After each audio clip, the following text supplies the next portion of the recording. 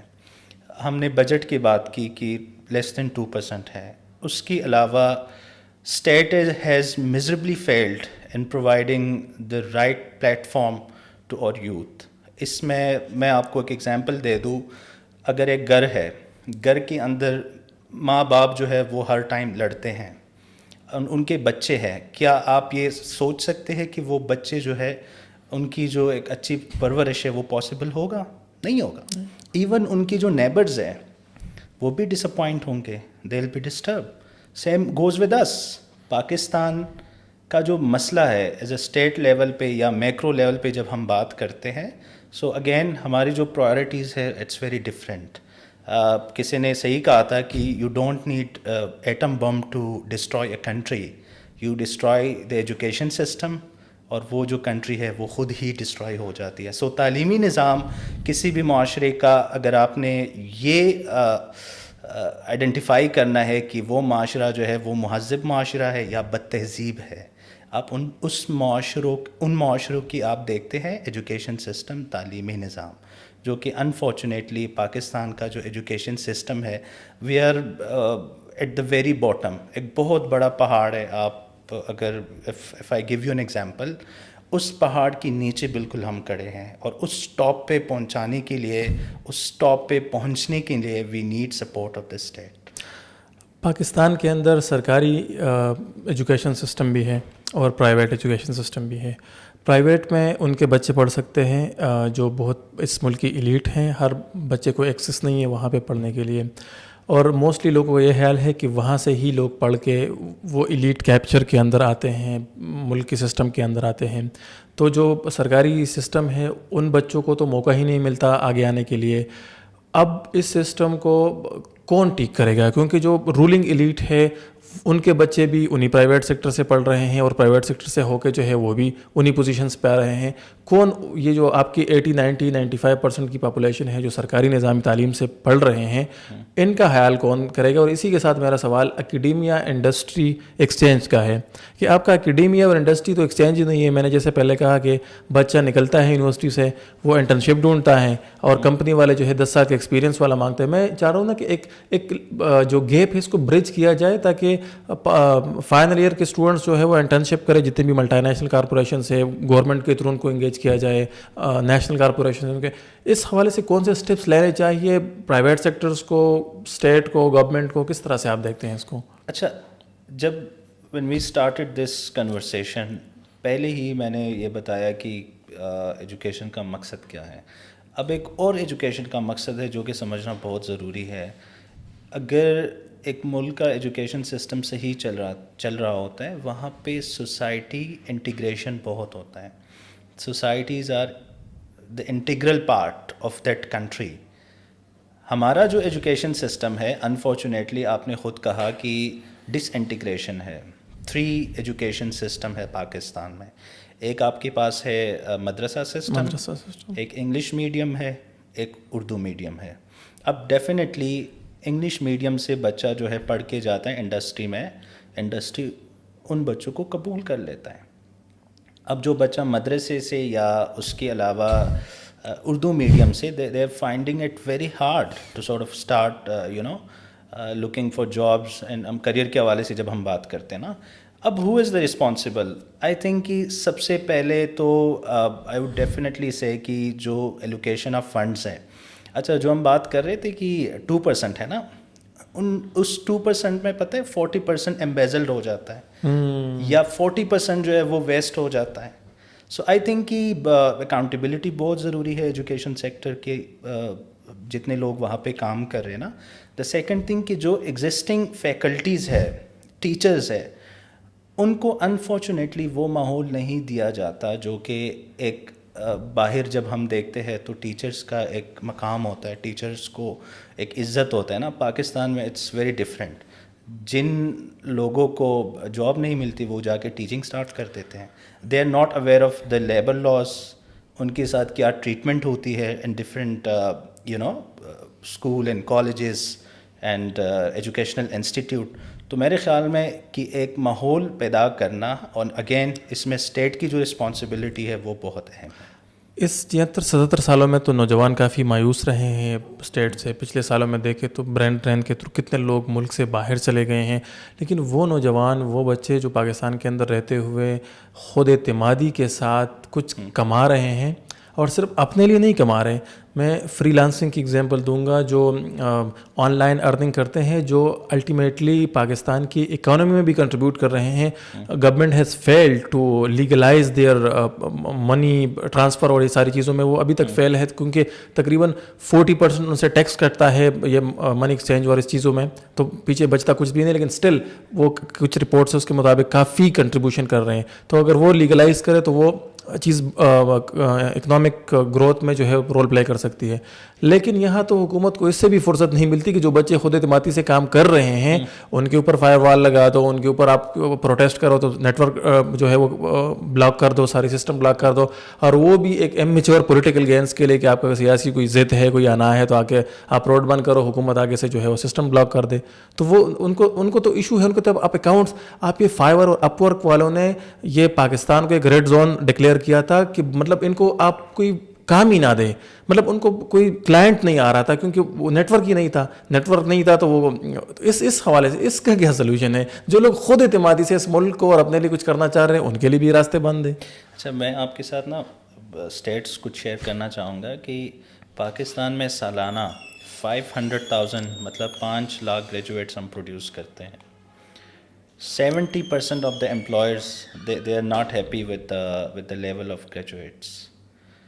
90% of the IT graduates they are unemployed. So you are questioning the quality of education. میں again coming to the quality, اس کو ہم کہتے ہیں نا economy میں vicious circle, کہ ایک پرابلم آپ کے لیے دوسرا پرابلم جو ہے وہ کریٹ کر اور دیتا وہ ہے. پیرنٹس کیا کرے جو خود پہ تنگی سختی برداشت کر کے پیسے جمع کر کے اپنے بچے کو پڑھاتے ہیں اور پھر کوالٹی یہی نکل آتی ہے. تو یہی دس از سم تھنگ کہ اس کے اوپر ہمیں جو ہے وہ فوکس کرنا چاہیے کہ I think the government should realise. اور دنیا چلی گئی ہے سائبر سیکیورٹی کے اوپر, آرٹیفیشیل انٹیلیجنس میں چلی گئی ہے, آپ کے نیبرز کہاں کہاں چلے گئے ہیں اور آپ کہاں کہاں. اے آئی انٹیگریشن کو دیکھتے ہیں, they are finding different ways کہ یار کس طریقے سے دنیا کی جو پرابلمس ہے وہ حل کریں.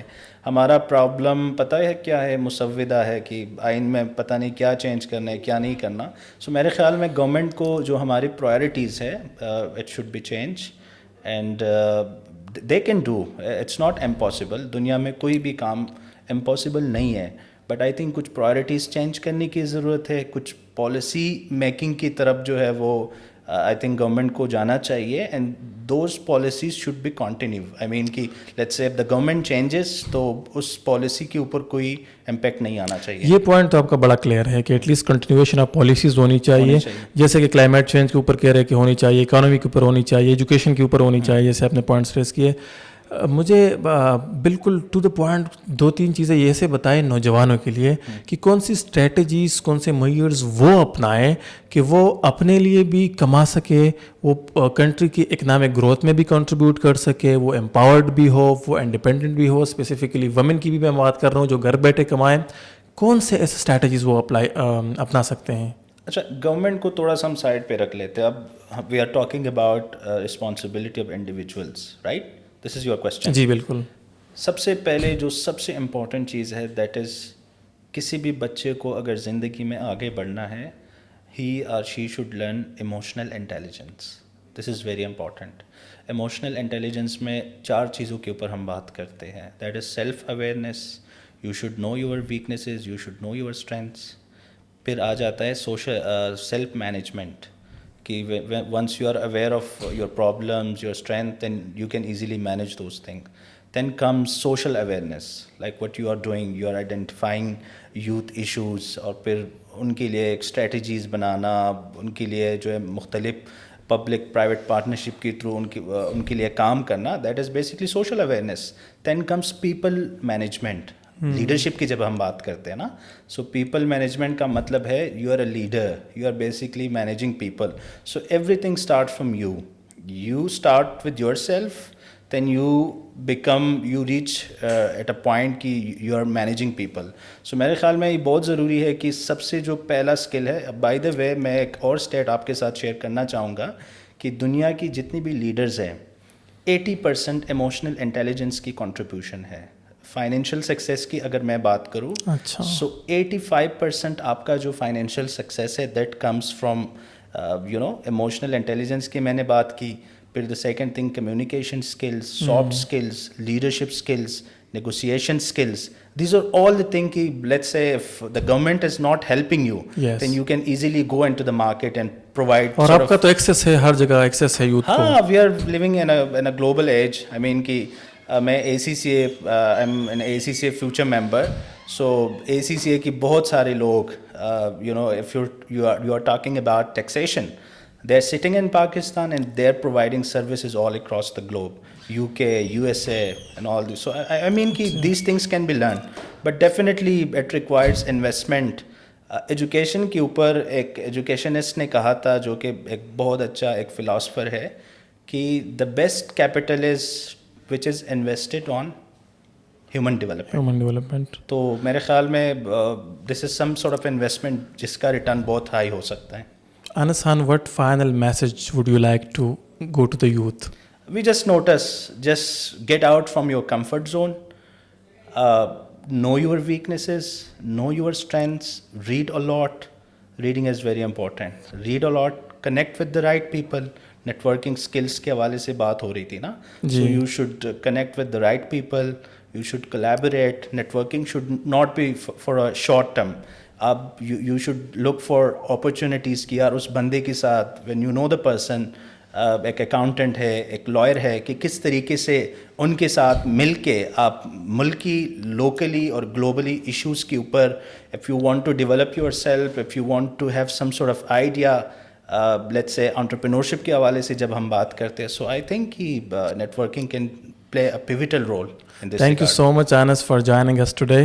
ناظرین, ہمارے ساتھ انس موجود تھے, جو کہ ایجوکیشنسٹ تھے, پیئر اینڈ کمیونیکیشن ایکسپرٹ تھے. آپ سے اجازت چاہیں گے, انشاءاللہ نیکسٹ ایپیسوڈ میں آپ سے ملاقات ہوگی. شکریہ.